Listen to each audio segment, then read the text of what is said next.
Hey guys, how's it going? Welcome back to another Animal Crossing video. In this video, I'm going to be teaching you guys 12 things that I really wish I knew when I first started playing Animal Crossing. I'm making this video because I know a lot of people over the holidays would have gotten Animal Crossing for Christmas, and I really want to have a pretty good guide to make you guys not run into any problems like I did and make the mistakes. The tips are going to start off a little bit more basic, and they're going to get more and more advanced to things that probably even you veteran players don't even know about, so look forward to those. Alright, let's just jump into it. Tip number 1. Guys, you're going to be walking around your island all the time, fishing, catching bugs, and then eventually giving them to blathers when you get new ones, but sometimes you're not 100% sure if you already got them before in the past, or if you actually have to donate them, and it can get confusing. So you pretty much take all of your bugs and fish, go to Blathers, and he'll tell you, oh no, you've already given all these, and you're kind of sitting there a bit confused.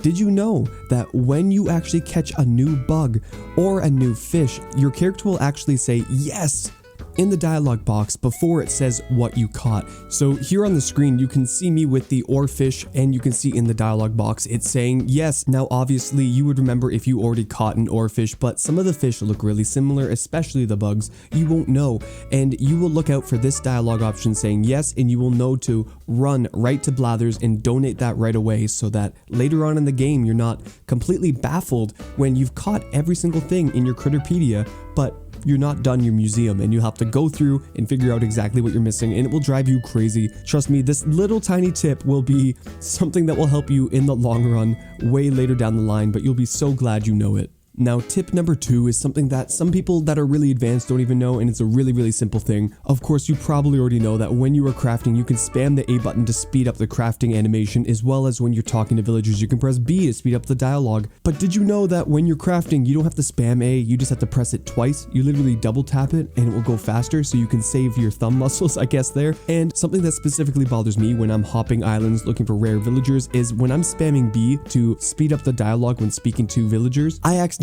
cancel the dialogue, or I press A by accident and I accidentally accept the wrong option. I have to restart right from the beginning. It sucks. Did you know that you can just speed up the dialogue by pressing the L button instead?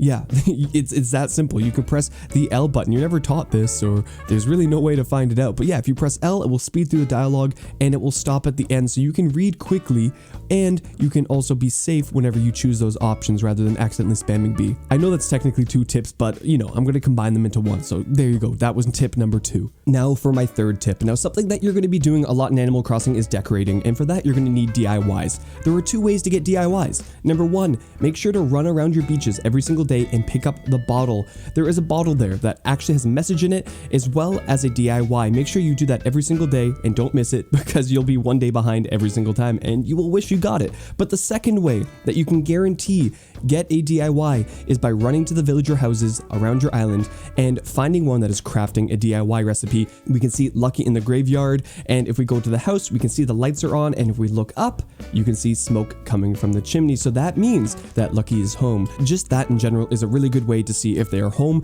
but also you could just come to your plaza where villagers are most likely to be, so we can narrow down who is crafting even more. Right now we can see Pico and Piper are right here in Resident Services Plaza, so I don't need to go check their houses because it's guaranteed. What is that face?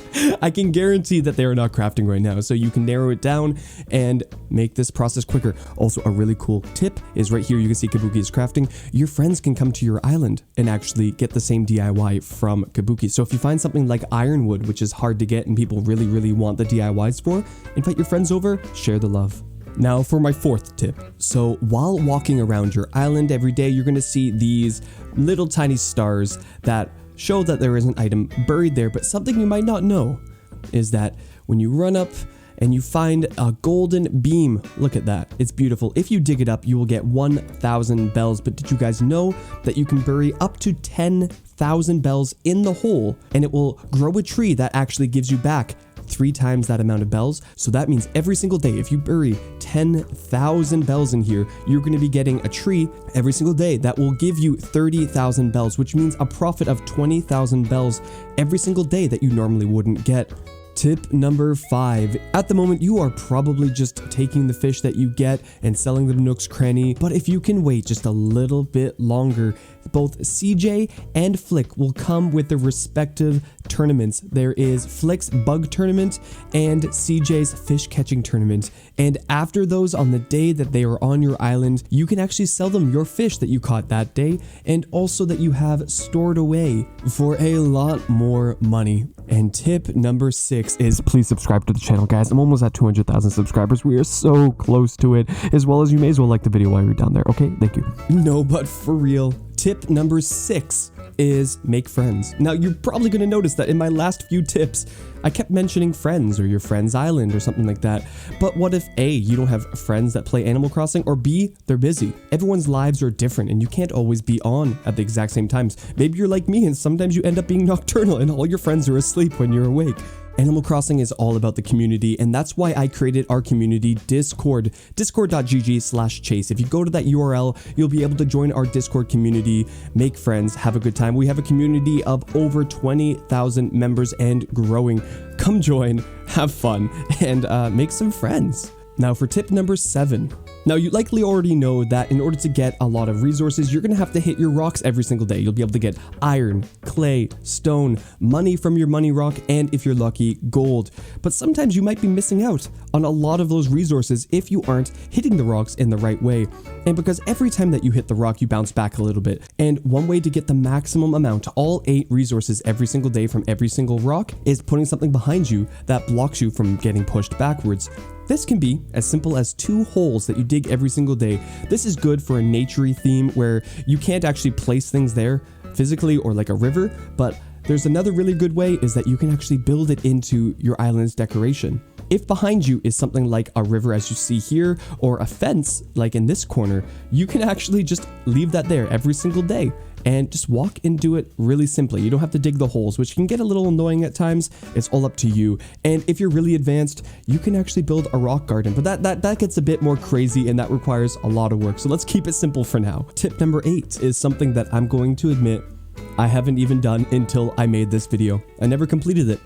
If you go to the Able sisters, you're going to notice you get greeted by Mabel, and you always talk to Mabel, and you see another little cute little hedgehog in the background working away, creating some patterns. Did you know that you can actually talk to them? Or maybe you did talk to Sable. You talk to Sable, and Sable says something like, oh, I'm too busy. I can't talk right now. Can you go away? And you might think, wow, this character is rude. But Sable's really, really cute and sweet.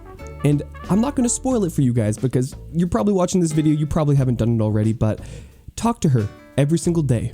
She starts warming up to you a bit, and you get these really cute dialogue tidbits, and on top of that, you get something at the end. So I'm not going to spoil it again, but just make sure every day you talk to Sable, you become friends.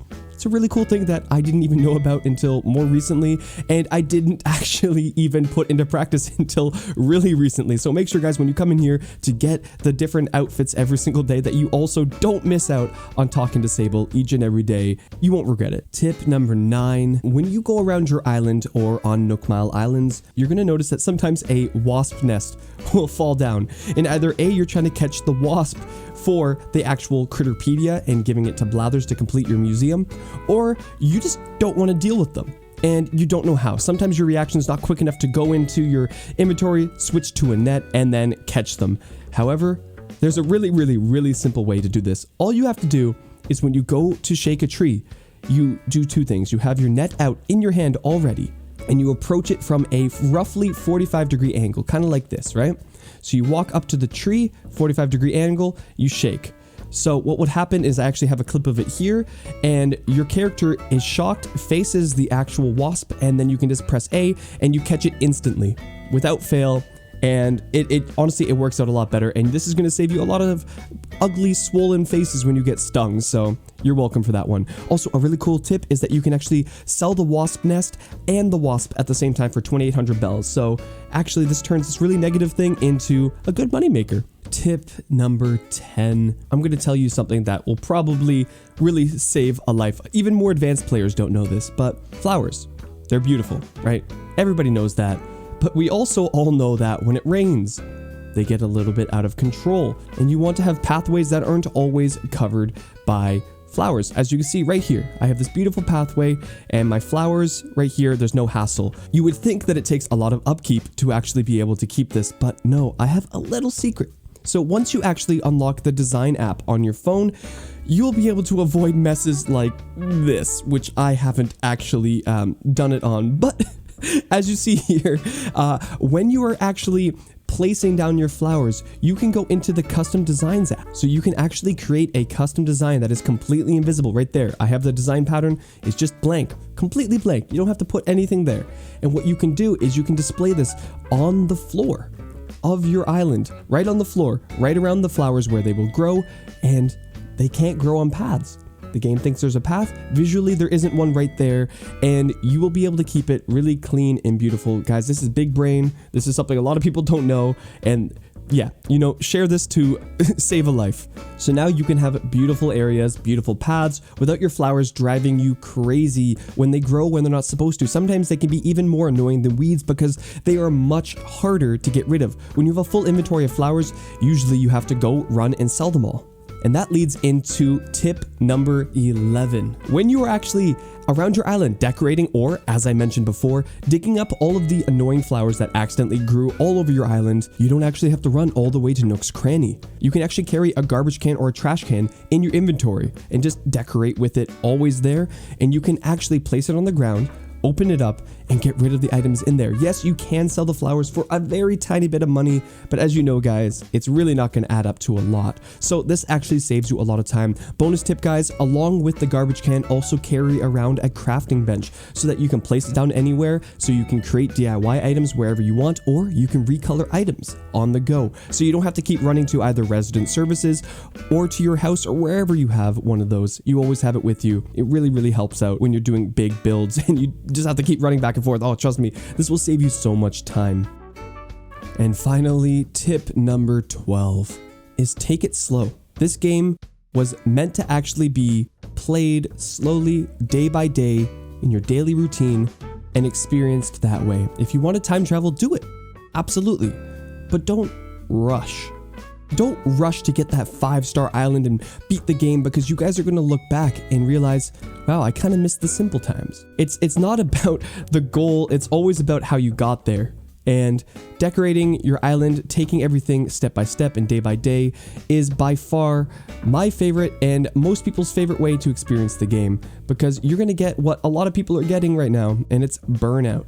All right, you'll get bored of the game because you played through months of content in weeks, and you'll think it's the game's fault, but really, we kind of rushed it, you know?